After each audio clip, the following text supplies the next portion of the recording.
The Epicurean Paradigm Shift. In Book 2 of his work on the ends of good and evil, the Roman statesman and philosopher Cicero wrote in regard to Epicurus's view of pleasure that, quote, Epicurus is speaking an idiom of his own and ignoring our accepted terminology. As we'll discuss today, Cicero's complaint was ultimately unjustified because there is nothing wrong with explaining how accepted understandings of things are in error and need to be changed. However, Cicero was largely correct that Epicurus rejected important terminology that Cicero and many people today take for granted. I've entitled this talk The Epicurean Paradigm Shift because the word paradigm is used today to refer to a general mental model or framework. A paradigm shift refers to a dramatic change in that mental model. In order for us to understand Epicurean philosophy correctly, we have to understand the mental model from which Epicurus developed his philosophy, and that presents certain challenges that we will discuss today. For the next few minutes, what I'm going to suggest to you is that Epicurean philosophy should not be looked upon as a set of isolated positions, such as atomism or hedonism, but as a dramatic change in mental model covering a wide range of issues as to how to approach not only pleasure, but also important questions like the existence of gods and the nature of the universe and of the human soul. To start with one quick example before diving deeper, let's start with the existence of gods. This is one of the most confusing aspects of Epicurus for new readers, because almost everyone has been taught to consider Epicurus to be an atheist. When people first hear that Epicurus held that gods do in fact exist, they are immediately confused because they jump to the conclusion that they know what Epicurus meant by the word gods. Some people close their mind to Epicurus as soon as they hear that Epicurus was considered an atheist. And other people close their mind as soon as they learn that Epicurus did not consider himself to be an atheist. If these people will stick with Epicurus long enough, however, they'll find that Epicurus's views are much deeper than they imagine, because they'll find that Epicurus rejected the common understanding of what it means to be a god in the first place. That's one example of the terminology issues, but there are many more. And that explains a lot of the confusion that surrounds the study of Epicurus today. Just as in Epicurus's time, in our own day, there are entrenched conventional positive and negative attitudes about gods, virtue, and pleasure. And many of those views are so strong that people think that no other views are possible. So the first place to start in studying Epicurus is to open our minds to the possibility of a new paradigm of thought. Before we can decide whether we agree or disagree with Epicurus, we first have to understand him clearly. We don't have to rely on Cicero's complaints about Epicurus's terminology to see that there is in fact a real issue here. There are good reasons to conclude that the ancient Epicureans themselves knew that they were being misunderstood by some and misrepresented by others. And those reasons go right back to Epicurus himself, who wrote in his letter to Menicius that, quote, when we say then that pleasure is the end and aim, we do not mean the pleasures of the prodigal or the pleasures of sensuality as we are understood to do by some through ignorance, prejudice, or willful misrepresentation.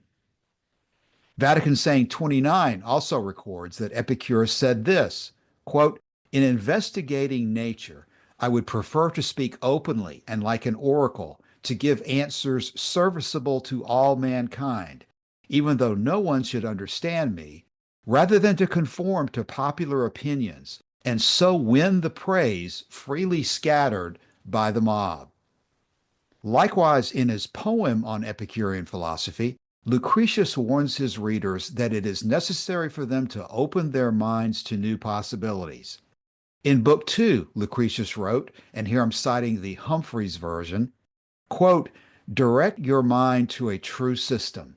Here is something new for ear and eye. Nothing is ever so easy, but what at first is difficult to understand. Nothing is great and marvelous, but what all men, a little at a time, begin to mitigate their sense of awe. Look up at the pure bright color of the sky, the wheeling stars, the moon, the shining sun. If all these, all of a sudden, should arise for the first time before our mortal sight, what could be called more wonderful, more beyond the heights to which aspiring mind might dare? Nothing, I think. And yet a sight like this, marvelous as it is, now draws no man to lift his gaze to heaven's bright areas. We're a jaded lot. But even so, don't be too shocked by something new, too scared to use your reasoning sense, to weigh and balance, so that if in the end a thing seems true, you welcome it with open arms. If false, you do your very best to strike it down. Before we go further and tackle anything else, let's go back to Cicero and lock in this terminology issue as to pleasure, since pleasure is the topic most people associate with Epicurus and they're most interested in. In section 23 of Book 2 of On Ends, Cicero, who is himself an academic skeptic and very hostile to Epicurus, is speaking with Torquatus, an Epicurean. Cicero lets his exasperation and his sarcasm for Epicurean philosophy come through here, so this is very revealing. Cicero says this, quote, the name of pleasure certainly has no dignity in it, and perhaps we do not exactly understand what is meant by it. For you are constantly saying that we do not understand what you mean by the word pleasure. No doubt it's a very difficult and obscure matter. When you speak of atoms and spaces between worlds, things which do not exist and which cannot possibly exist, then we understand you. Cannot we understand what pleasure is, a thing which is known to every sparrow? What will you say if I compel you to confess that I not only do know what pleasure is, for it is a pleasant emotion affecting the senses, but also that I know what you mean by the word? For at one time you mean by the word the very same thing which I have just said, which is a pleasant emotion affecting the senses. And you give it the description of consisting in motion and of causing some variety. At another time, you speak of some other highest pleasure, which is susceptible of no addition whatever, but that it is present when every sort of pain is absent, and you call it then a state, not emotion. Let that then be pleasure. Say in any assembly you please that you do everything with a view to avoid suffering pain. If you don't think that this language is sufficiently dignified or sufficiently honorable, say that you'll do everything during your year of office and during your whole life for the sake of your own advantage, that you will do nothing except what is profitable to yourself, nothing which is not prompted by a view to your own interest. What an uproar such a declaration would excite in the assembly. And what hope do you think you would have of the consulship? Can you follow principles which, when you're alone or with your closest friends, you don't dare to profess and avow openly? But instead, you have those maxims constantly in your mouth which the Peripatetics and the Stoics profess. In the courts of justice and in the Senate, you speak of duty, equity, dignity, good faith, uprightness, honorable actions, conduct worthy of power, worthy of the Roman people. You talk of encountering every imaginable danger in the cause of the Republic, of dying for one's country. When you speak in this manner, we are all amazed, like a pack of blockheads, and you are laughing in your sleeve. For among all those high-sounding and admirable expressions, pleasure has no place. Not only that pleasure which you say consists in motion, and which all men, whether living in cities or in the country, all men, in short, who speak Latin, call pleasure, but even that stationary pleasure, which no one but your sect calls pleasure at all. Here we see Cicero saying that Epicurus has a concept of pleasure, quote, which no one but your sect calls pleasure at all. We need to get to the bottom of that, So let's follow Cicero a little further to see what this dispute is all about. Because what we're going to find is that Epicurus held that all experiences in life fall within one of two feelings, either pleasure or pain. And Cicero refuses to accept that division. Cicero told his Epicurean friend Torquatus that Epicurus's application of the term pleasure in this way, quote, does violence to one's senses. It is wresting out of our minds the understanding of words with which we are imbued. For who can avoid seeing that these three states exist in the nature of things? First, the state of being in pleasure. Secondly, that of being in pain. And thirdly, that of being in such a condition as we are at this moment. And you too, I imagine, that is to say, neither in pleasure nor in pain. Here we have the crux of the issue, not only between Cicero and Torquatus, but between Epicurus and the rest of the philosophic world. Cicero is saying that there are states which do not constitute pleasure or pain, and Epicurus is saying that that is not true, that there are only pleasure and pain. Epicurus is saying that if you are alive and feeling anything at all, you are feeling one or the other, pleasure or pain. And what I've just said there is almost an exact quote from Torquatus.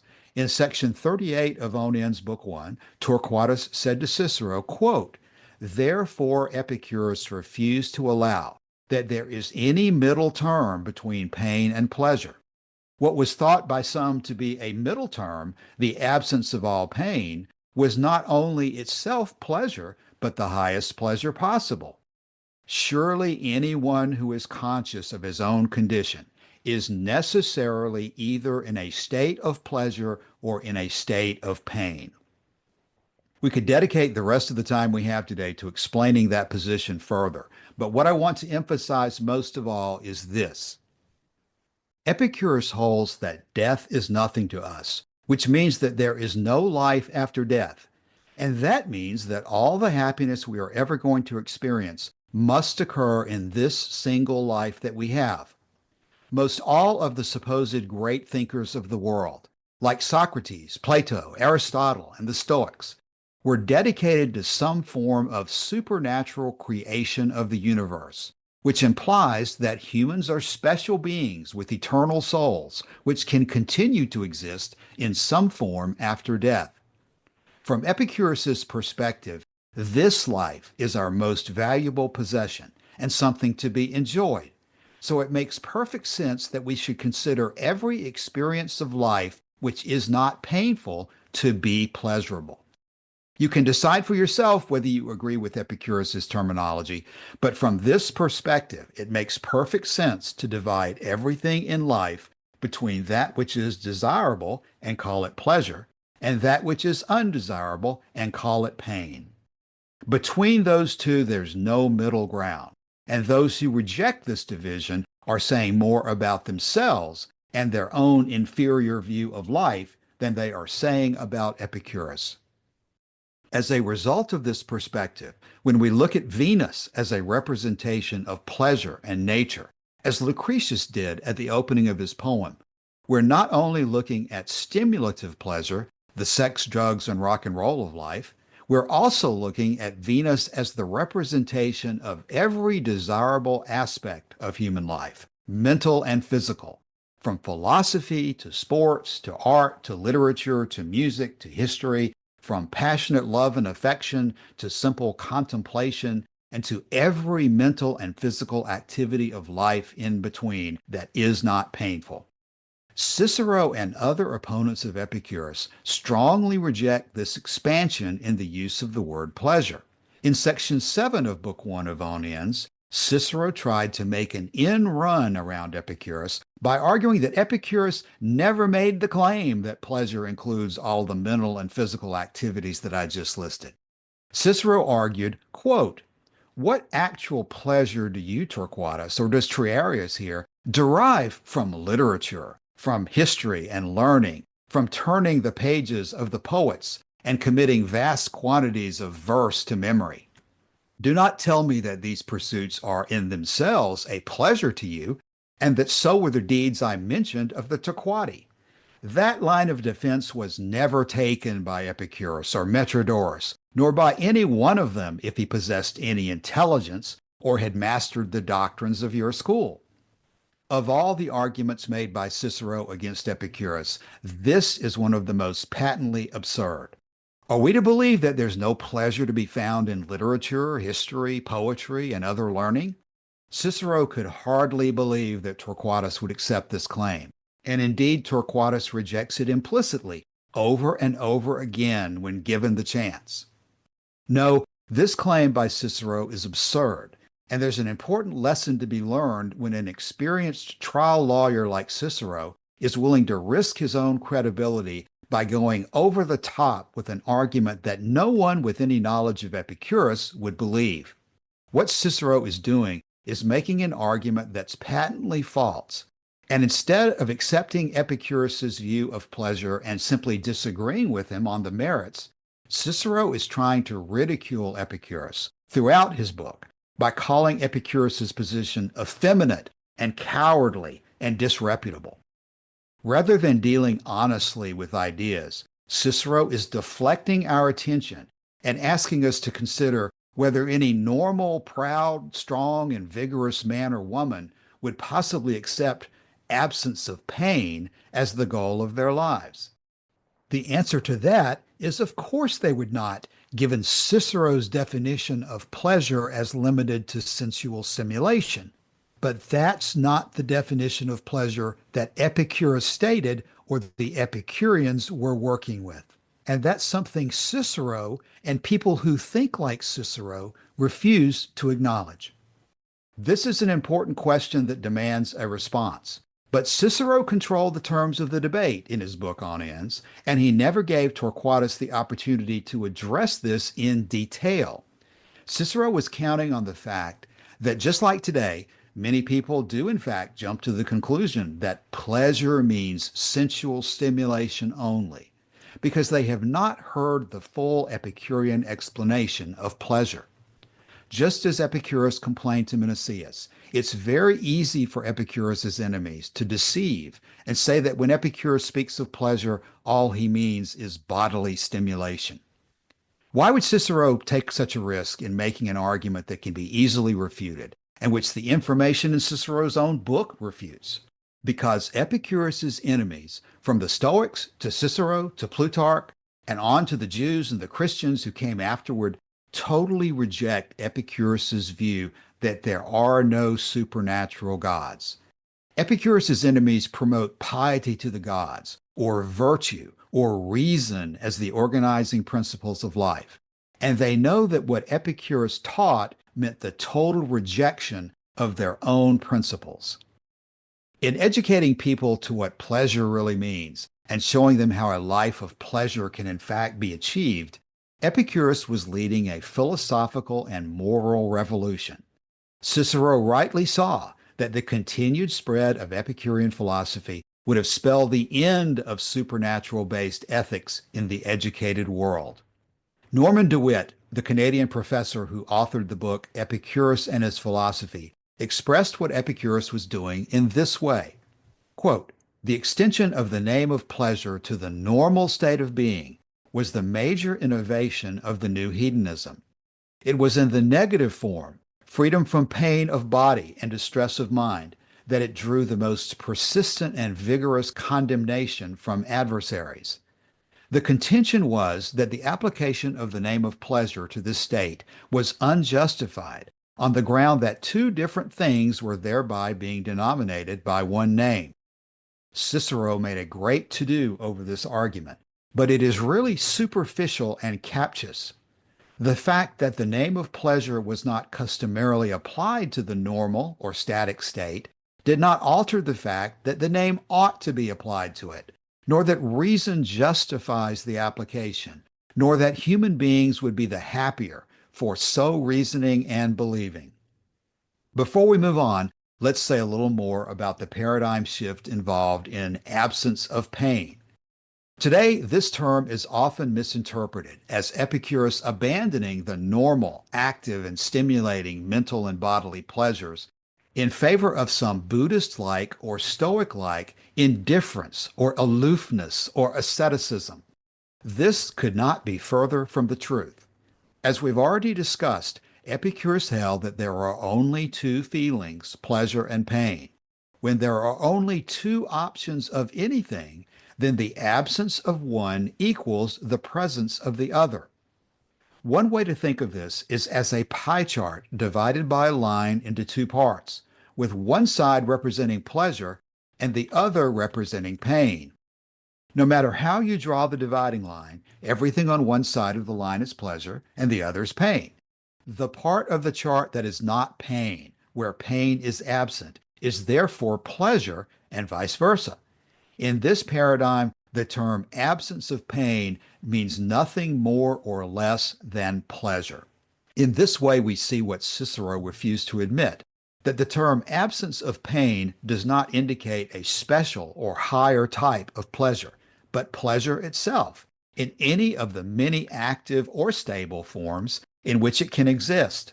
Dividing all of experience into the two categories of pleasure and pain in this way does not tell us what type of pleasure or pain is involved in a particular life at a particular moment, but it does tell us that in general, we want as much of our experience to be pleasurable and as little of our experience to be painful as possible.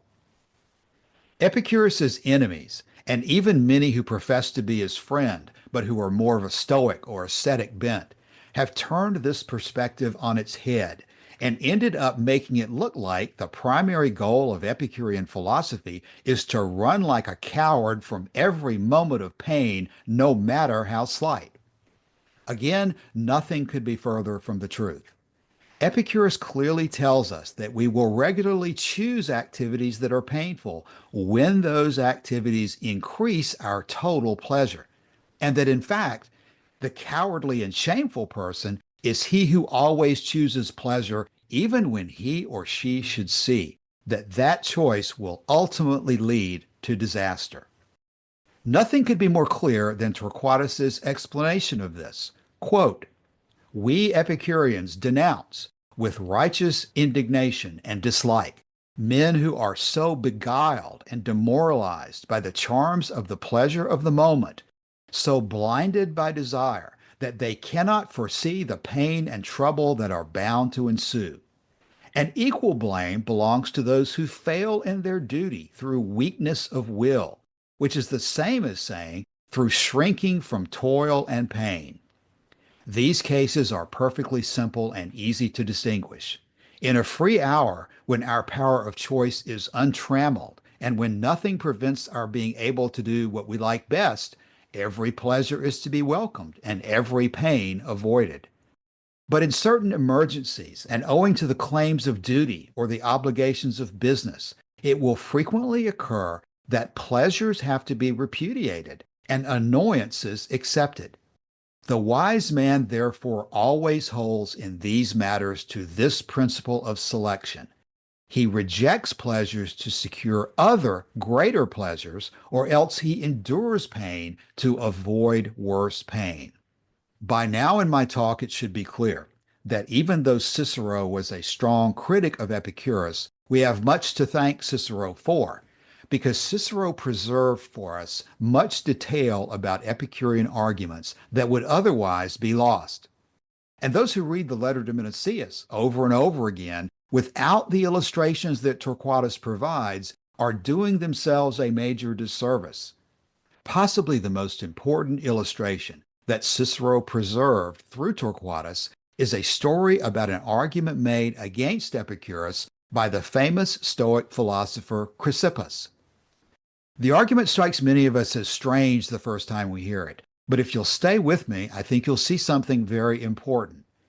Here's the story Torquatus told in section 11 of Book 1 of On Ends, and it involves Chrysippus holding out his hand and making a short, logical argument to an unknown person who apparently does not understand Epicurus. Here's the story. Quote, "At Athens, So my father used to tell me when he wanted to air his wit at the expense of the Stoics. In the Ceramicus, there is a statue of Chrysippus seated and holding out one hand, the gesture being intended to indicate the delight which Chrysippus used to take in the following little syllogism. Quote, does your hand want anything or lack anything while it is in its present condition? His listener says, no, nothing. Chrysippus says, but if pleasure were a good, it would want pleasure. The listener says, yes, I suppose it would. Chrysippus then says, therefore pleasure is not a good. And here Torquatus resumes and says, this is an argument, my father declared, which not even a statue would employ if a statue could speak. Because though it is cogent enough as an objection to the Cyrenaics, it does not touch Epicurus. For if the only kind of pleasure were that which, so to speak, tickles the senses, an influence permeating them with a feeling of delight, neither the hand nor any other part of the body could be satisfied with the absence of pain unaccompanied by an agreeable and active sensation of pleasure. Whereas if, as Epicurus holds, the highest pleasure be to feel no pain, Chrysippus's interlocutor, though justified in making his first admission that his hand in that condition wanted nothing, was not justified in his second admission that if pleasure were a good, his hand would have wanted it. And the reason why the hand would not have wanted pleasure is that to be without pain is to be in a state of pleasure. Now, what is Chrysippus's syllogism really supposed to mean? Again, it can be confusing, as the Stoics like things to be. We don't normally think about our hands in their normal condition, wanting or lacking pleasure or anything else. But thinking about that is the key to understanding the analogy and why Chrysippus's point is false. Chrysippus was presuming that we would agree with him, and in fact we do, that if a thing is the highest good for a living thing, then any living thing that lacks that thing will want it and be dissatisfied or even in pain if it lacks it. Just like Cicero, Chrysippus is trying to get us to accept that the only type of pleasure is sensual stimulation. And in fact, Torquatus points out for us that that is exactly what Aristippus and the Cyrenaics did in fact believe. In other words, if the only kind of pleasure that exists for our hand is that of being massaged or being immersed in a warm bath, then if the goal of life is pleasure, then our hands would never be satisfied unless they were constantly being massaged or warmed.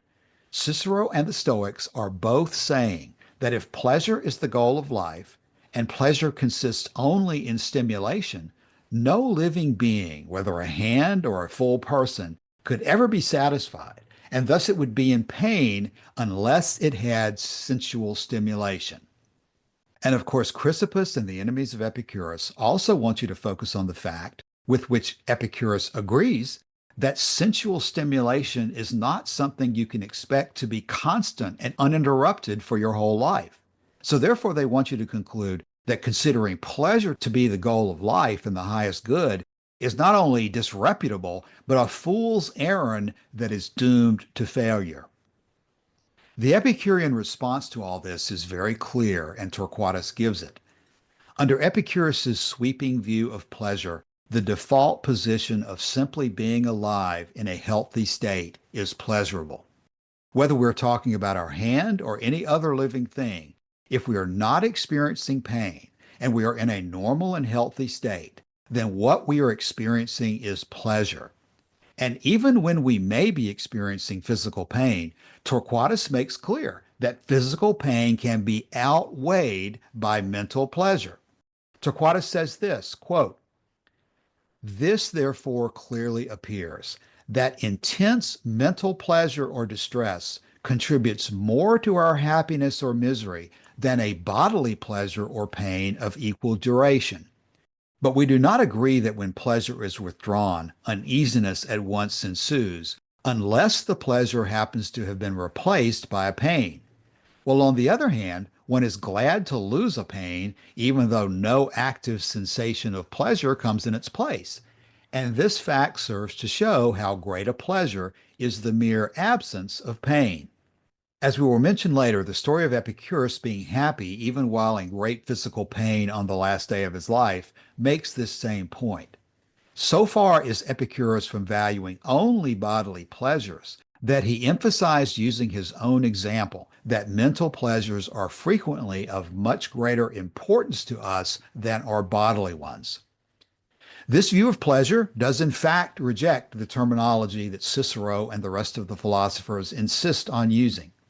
However, as Norman DeWitt said, this change in paradigm is fully justified, and humanity would be far better off by recognizing and reasoning that Epicurus's approach to pleasure is correct. And what could be more true than to observe that when the total experience of the hand, or of a person as a whole, is without any pain, then that total experience is the highest amount of pleasure possible. Such an experience is pure pleasure with no mixture of pain and fully justifies the label of the highest pleasure, even if we are not specifying whether the person is sitting calmly at rest or rocketing himself to Mars to experience the exhilaration of exploration. Both of these examples, or any example in which it is stated that no pain is present, are rightly considered to be the highest pleasure.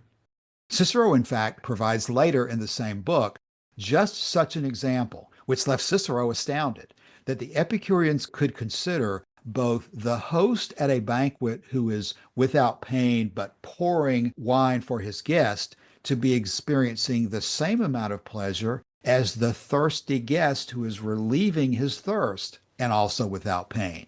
The point of that story as well is that if it is stated that you are without pain, then you are without pain and at the theoretical peak of pleasure. We frequently hear the objection, how can absence of pain be the peak of pleasure?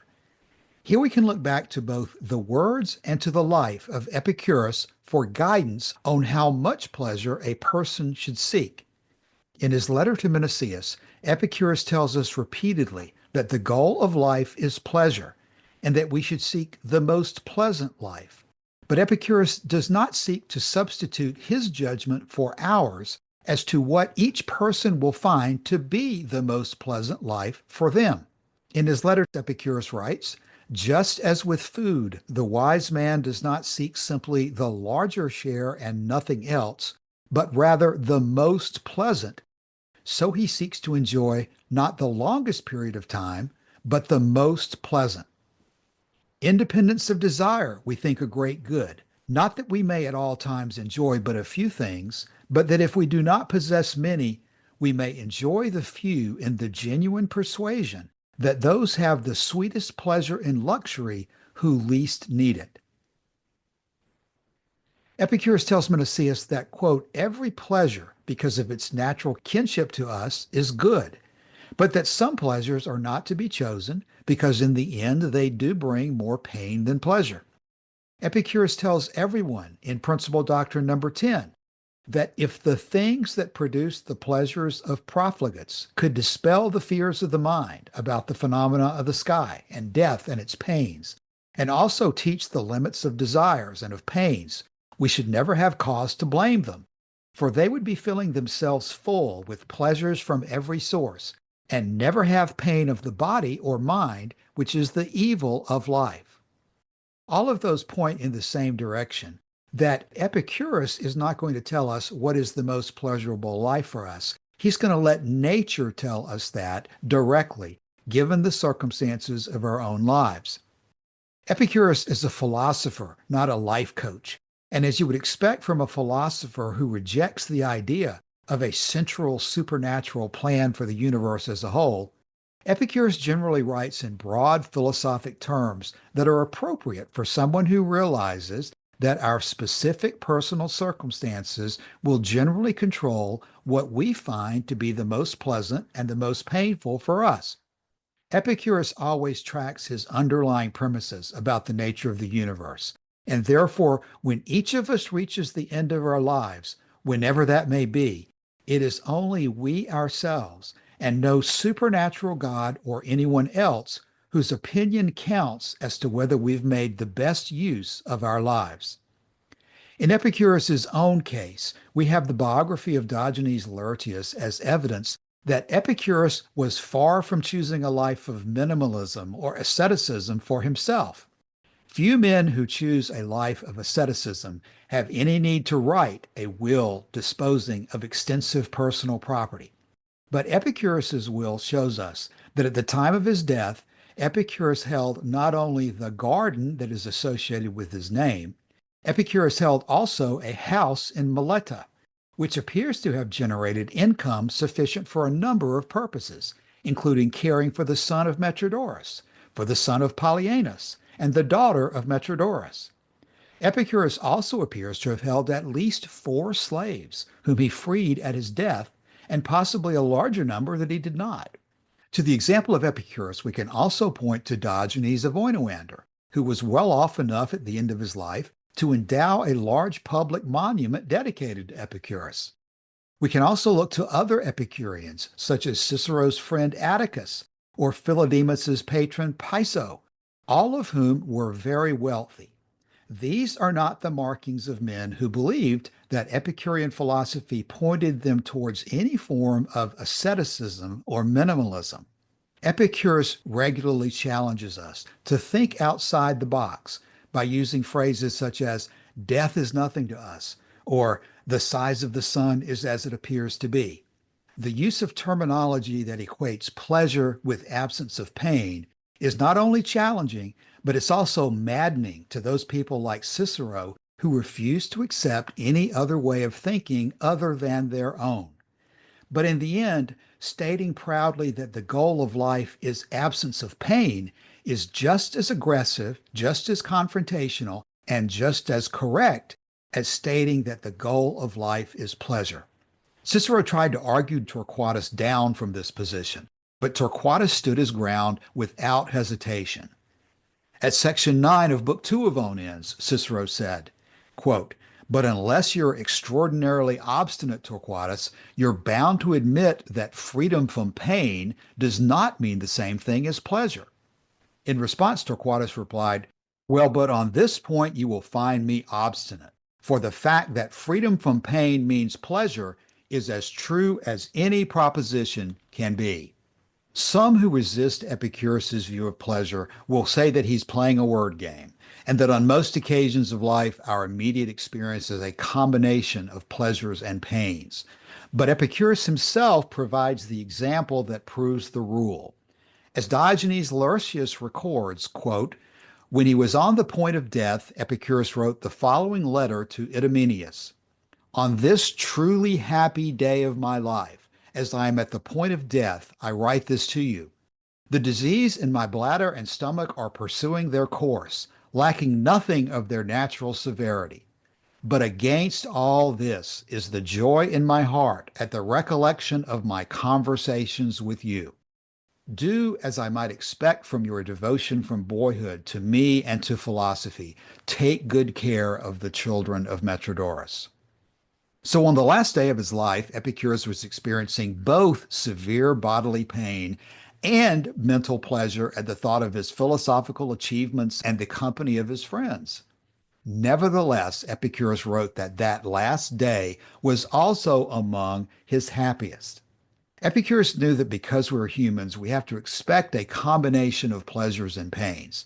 As Torquatus explains for us, Epicurean philosophy gives us the key to understanding that it is within our power to live a life in which pleasure predominates. Torquatus explained this in section 62 of On Ends. Quote, "For this is the way in which Epicurus represents the wise man as continually happy.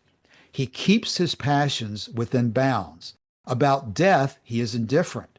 He holds true views concerning the eternal gods, apart from all dread. He has no hesitation in crossing the boundary of life, if that be the better course. Furnished with these advantages, he is continually in a state of pleasure, for there is in truth no moment at which he does not experience more pleasures than pains. For he remembers the past with thankfulness, and the present is so much his own that he is aware of its importance and its agreeableness. Nor is he in dependence on the future, but awaits it while enjoying the present. He is also very far removed from those defects of character which I quoted a little while ago. And when he compares the fool's life to his own, he feels great pleasure. And pains, if any befall him, have never power enough to prevent the wise man from finding more reason for joy than for vexation. At this point, I've used up most of my time, but let me quickly mention several more paradigm shifts, turning next to the second most important of them all. As we've already mentioned, people today are conditioned to think that you either believe in a supernatural God or you're an atheist. Almost everyone today thinks of gods as omnipotent and omniscient and omnipresent, all sorts of supernatural characteristics. And they think if you reject those characteristics, you're rejecting the very possibility of there being a God of any kind. The truth is that Epicurus held neither of those positions. Epicurus held that divine beings do exist, but that divine beings are an absolutely natural part of our universe, just like everything else, and certainly not supernatural. Epicurus wrote this to Menicius, quote, "For gods there are, since the knowledge of them is by clear vision, but they're not such as the many believe them to be. For indeed, they do not consistently represent them as they believe them to be. And the impious man is not he who popularly denies the gods of the many, but he who attaches to the gods the beliefs of the many." Epicurus held that to be a god means to be totally happy and totally without worry of anything, including death. Epicurean gods may be at the top of the successful living pyramid, but Epicurean gods are in no way supernatural. Epicurean gods do not create universes or in any way meddle in the affairs of human beings, any more than we generally take it upon ourselves to go looking to cause trouble for ants. Because gods are totally natural and take no notice of us, we as humans have absolutely no reason to fear them.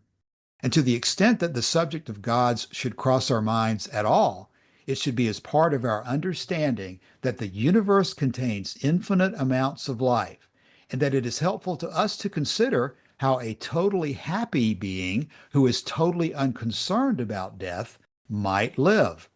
Epicurus famously stated that it is possible through the study of philosophy to live like a god among men, and Lucretius repeated the analogy in comparing the blessedness of Epicurus's life to that of a god. This view of divinity is not atheism as we use that word today, but it totally eliminates the need to be concerned about controlling or angry or loving gods as suggested by many religions and philosophies. And more than that, it helps us focus on the fact that just as with any gods that exist, we too are a part of nature and not the focus of attention of some arbitrary supernatural god. Turning quickly to virtue, in contrast to the Stoics, Epicurus denied that virtue is an end in itself, or the same for all people at all times and all places.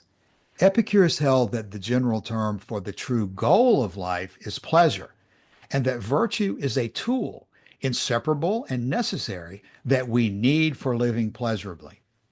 Most people in Epicurus's age, and even today, angrily reject this viewpoint, but it is the logical conclusion of identifying that there can be only one greatest good in life. Remember, Epicurus is a philosopher, and what he's trying to do is give you a framework through which you can think your way out of the box that other philosophers and religions want to keep you inside. This issue became such an important question with the rise of Stoicism that the Epicurean Diogenes of Oinoander had to resort to shouting about it on the wall that he erected to celebrate the benefits of Epicurean philosophy. Diogenes wrote about those who have views similar to Stoicism on his wall in something we now have as fragment 32. Quote, "If, gentlemen, the pointed issue between these people and us involved inquiry into what is the means of happiness, and they want to say the virtues, which would actually be true, it would be unnecessary to take any other step than to agree with them about this without more ado. But since, as I say, the issue is not what is the means of happiness, but what is happiness and what is the ultimate goal of our nature, I say both now and always, shouting out loudly to all Greeks and non-Greeks alike that pleasure is the end of the best mode of life, while the virtues which are inopportunely messed about by these people, being transferred from the place of the means to that of the end, are in no way an end, but the means to the end. Turning next to Epicurus's famous statement, death is nothing to us. This is a statement that derives from Epicurus's conclusion in the field of physics that human consciousness ceases to exist when the body dies. Because we no longer exist, it is impossible for us to receive after death any reward or punishment for anything that we do in this life, or to have any consciousness whatsoever. Epicurus wrote this to Menicius, quote, "Become accustomed to the belief that death is nothing to us, for all good and evil consists in sensation, but death is deprivation of sensation, and therefore a right understanding that death is nothing to us makes the mortality of life enjoyable, not because it adds to it an infinite span of time, but because it takes away the craving for immortality. For there is nothing terrible in life for the man who has truly comprehended that there is nothing terrible in not living." This doesn't mean, of course, that we should not be concerned about the welfare of our friends after we die, or the time and manner of our own death. Epicurus taught that life is desirable, and a painful death is certainly undesirable. When we realize that our time is limited, that helps us to relish the time that we do have. And it even motivates us to provide for the future of our friends who will live after us, just as Epicurus himself left a will and provided for his school and for the daughters of Metrodorus after his own death. Epicurus did not cavalierly refuse to think about death, and neither should we. Epicurus taught that what is important is to realize that after we die, we no longer exist forever. And that's a state of nothingness in which we'll have no pain or pleasure of any kind. For that reason, the old expression applies about making use of your time. Make hay while the sun shines. Another poorly understood phrase often associated with Epicurean philosophy is that nothing exists except atoms and void. This is a view that originated with Democritus rather than with Epicurus. And Epicurus was emphatic in separating himself from the conclusions that some draw from it. To say that all things are composed of atoms and void does not mean that the things we see around us are not real, and it does not lead to skepticism or nihilism, as it seems to have done to some extent for Democritus himself. Epicurus was emphatic in pointing out the mistakes of Democritus's conclusions. Professor David Sedley, who's one of the great experts on Epicurus today, explains the point this way in his article entitled Epicurus's Refutation of Determinism. Dr. Sedley says, quote, "Because phenomenal objects and properties, the things we see around us, seem to reduce to mere configurations of atoms and void, Democritus was inclined to suppose that the atoms and void were real, while the phenomenal objects and properties were no more than arbitrary constructions placed upon them by human cognitive organs. In his more extreme moods, Democritus was even inclined to doubt the power of human judgment, since judgment itself was no more than a realignment of atoms in the mind." Epicurus's response to this is perhaps the least appreciated aspect of his thought. It was to reject reductionist atomism. Almost uniquely among Greek philosophers, Epicurus arrived at what is nowadays the unreflective assumption of almost anyone with a smattering of science, that there are truths at the microscopic level of elementary particles, and further, very different truths at the phenomenal level, that the former must be capable of explaining the latter, but that neither level of description has a monopoly of truth. The truth that sugar is sweet is not straightforwardly reducible to the truth that it has such and such a molecular structure, even though the latter truth may be required in order to explain the former. By establishing that cognitive skepticism, the direct outcome of reductionist atomism, is self-refuting and untenable in practice, Epicurus justifies his non-reductionist alternative, according to which sensations are true, and there are therefore bona fide truths at the phenomenal level accessible through them. Again, that's David Sedley from Epicurus's Refutation of Determinism. In other words, while nothing has an eternal and unchanging nature except the atoms and the void and the universe as a whole, we ourselves and the things we see around us, everything we love, from our dogs to our cats to our houses to everything around us that we see and touch every day, these things are real too. It's very damaging to think that these things are somehow less real than the atoms in the void, because what that often leads to is the idea that only the atoms in the void are real and that everything else is a figment of our imagination. And that leads to nihilism and helplessness, which is the furthest thing from Epicurean philosophy possible. Now, we're accelerating towards our close with just a few more comments. For Epicurus, the term world refers not just to the earth, but to all that we see in the sky as well, including the sun, the moon, the stars, and the planets. And in an infinite universe, there are an infinite number of such worlds. Lucretius says it this way in Book 2 of his poem, quote, "If there is so great a store of seeds as the whole life of living things could not number, and if the same force and nature abides, which could throw together the seeds of things, each into their place in like manner as they are thrown together here, you must confess that there are other worlds in other regions and diverse races of men and tribes of wild beasts. In the universe, there is nothing single, nothing born unique and growing unique and alone, but it is always of some tribe. And there are many things in the same race. First of all, turn your mind to living creatures. You will find that in this direction is begotten the race of wild beasts that haunt the mountains. In this direction, the stock of men. In this direction again, the dumb herds of scaly fishes, and all the bodies of flying fowls. Wherefore you must confess in the same way that sky and earth, sun, moon, sea, and all else that exists are not unique, but rather numberless, inasmuch as the deep fixed boundary stone of life awaits these as surely, and they are just as much of a body that has birth as every race which is here on earth, abounding in things after its kind." So when you read the word world, Epicurus tells us that there's an infinite number of worlds, other collections of planets and stars and galaxies and living beings.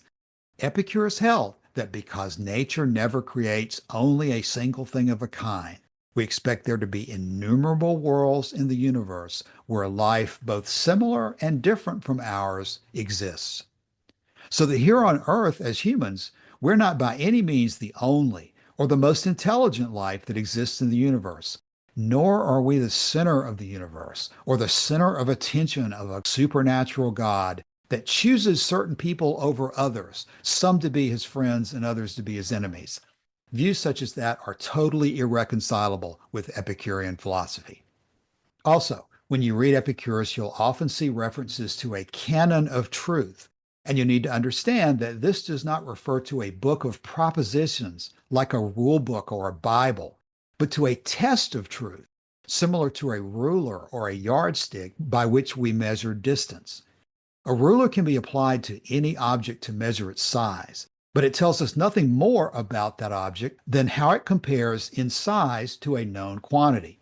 For example, a ruler tells us that both a human foot and a football are approximately a foot long. But the ruler does not tell us the nature of a human foot or a football and that they are very different things.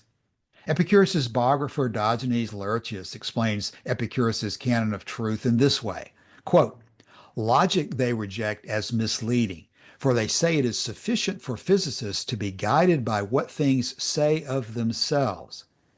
Thus, in the canon, Epicurus says that the tests of truth are the sensations and the preconceptions and the feelings. For he says, all sensation is irrational and does not admit of memory, for it is not set in motion by itself, nor when it is set in motion by something else can it add to or take from it. For Epicurus, the ultimate test of reality is not syllogisms or abstract logic, but whether a thing can be felt or measured when tested against the faculties given us by nature, including those five senses, the intuitive faculty known as preconceptions, and the feeling of pleasure and pain. Because those faculties are given to us by nature, it is they to which we look to validate our reasoning. And so, from that perspective, in fact, all sensations are true. These natural faculties have no memory or reasoning of their own, and they never lie to us. So, everything that they report to us has to be accounted for if we want to fill in the picture of what they're reporting. Error can certainly take place, of course, but that is in our reasoning about what the senses report to us, not in the senses themselves.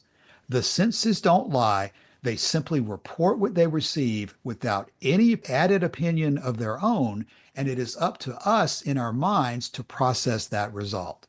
I only have time for one more paradigm shift before we close, but I'd like to suggest that perhaps this could be the most important. In the end, the most life-changing paradigm shift that can come from the study of Epicurus is to see that Epicurus is not the philosopher of shy, retiring, ascetic wallflowers who avoid engagement with the world and who seek only quiet, simplicity, minimalism, or even austerity, as some people would have you to believe. Once you understand the Epicurean view of life, you'll see that Epicurus is the philosopher of people who are healthy, active, and vigorously alive, and who understand that life is short and that we should work as hard as we can to make the best of the time that we have while we are alive. As stated in Vatican Saying 47, an Epicurean will seize the day and approach life aggressively.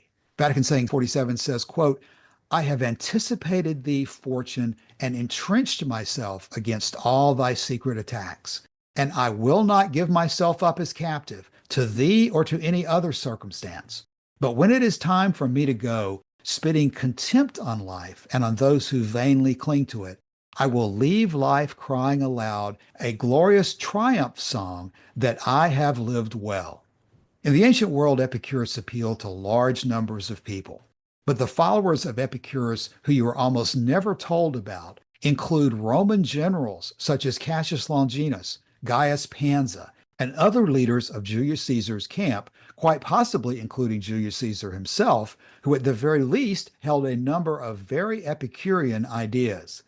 These men led full and active lives, vigorously engaged with the world around them. Once again, we can thank Cicero for the preservation of an important Epicurean text. In 45 BC, in the middle of the Roman Civil War, Cassius Longinus tried to explain Epicurean philosophy to Cicero. We have Cassius's letter in which he wrote to Cicero the following, quote, it is hard to convince men that the good is to be chosen for its own sake, but that pleasure and tranquility of mind is acquired by virtue, justice, and the good is both true and demonstrable. Why, Epicurus himself, from whom all the Catiuses and Epiphaniuses in the world, incompetent translators of terms as they are, derive their origin, lays it down that to live a life of pleasure is impossible without living a life of virtue and justice. Consequently, Pansa, who follows pleasure, keeps his hold on virtue. And those also whom you call pleasure lovers are lovers of what is good and lovers of justice and cultivate and keep all the virtues. We'll never know whether Cicero truly had a change of heart about Epicurean philosophy at the very end of his life, but we do know that Cicero admitted to Cassius that Cassius's actions had made him reevaluate his attitude towards Epicurus. Near the end of his life, Cicero wrote this to Cassius, quote, to whom am I talking? To you, the most gallant gentleman in the world, who, ever since you set foot in the Forum, have done nothing but what bears every mark of the most impressive distinction. Why, in that very school you have selected, of course referring to Epicurus, I apprehend that there is more vitality than I should have supposed, if only because it has your approval. For those of us who are alive today, we have the chance that Cicero missed to look further into Epicurean philosophy and see how it can shift our own understanding of the universe and our place in it. The next step in the study of Epicurus is up to you. As Lucretius said in Book 1 of his poem to the student of Epicurean philosophy, quote, "For as dogs often discover by smell the lair of a mountain-ranging wild beast, though covered over with leaves, when once they have got on the sure track, thus you, in cases like this, will be able by yourself alone to see one thing after another, and find your way into all dark corners and draw forth the truth." Thank you for your time.